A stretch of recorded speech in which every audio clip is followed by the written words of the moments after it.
Almost every great album has one thing in common: interludes.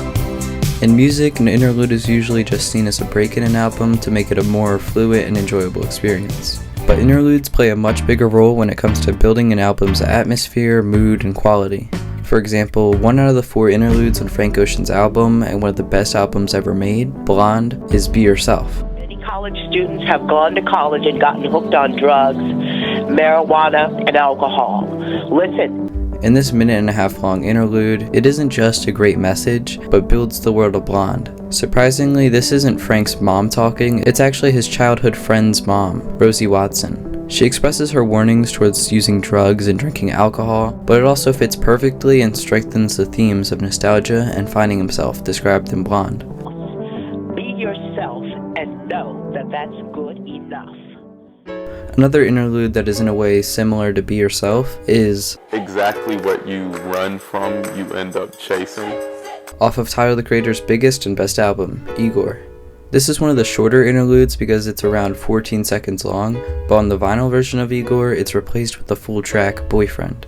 Surprisingly, it's not Tyler talking, it's a comedian named Jerrod Carmichael.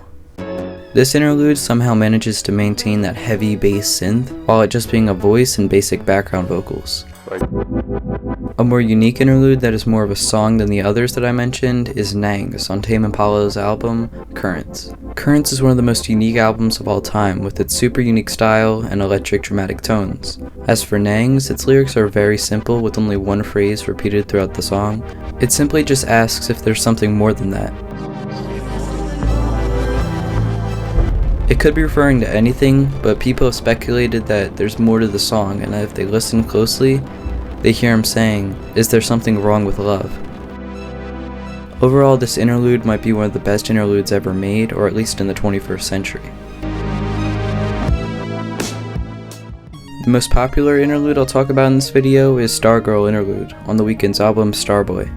Stargirl Interlude featuring Lana Del Rey has 1.3 billion streams on Spotify and is just less than 2 minutes long. It's the only interlude on Starboy and is another example of the Weeknd's ability to build an atmosphere in an album. This is more shown in his later albums like Dawn FM or After Hours, but still, every album he has out is very unique. This interlude is a great break in the electric pop album and is just another example of interlude's importance in an album.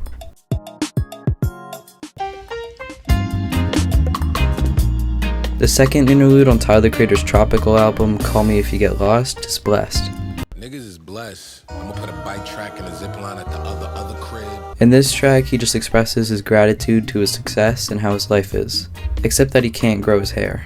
The only flaw is my fucking hair won't grow. It's been like 2 years and this shit like 2 inches. This is a super simple interlude, but it fits perfectly and is a great piece of the summer album that is Call Me If You Get Lost.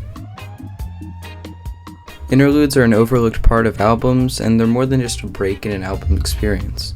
Interludes are utilized to build an album's world, mood, and quality. There's so many more interludes I could have mentioned, but I think you get the point.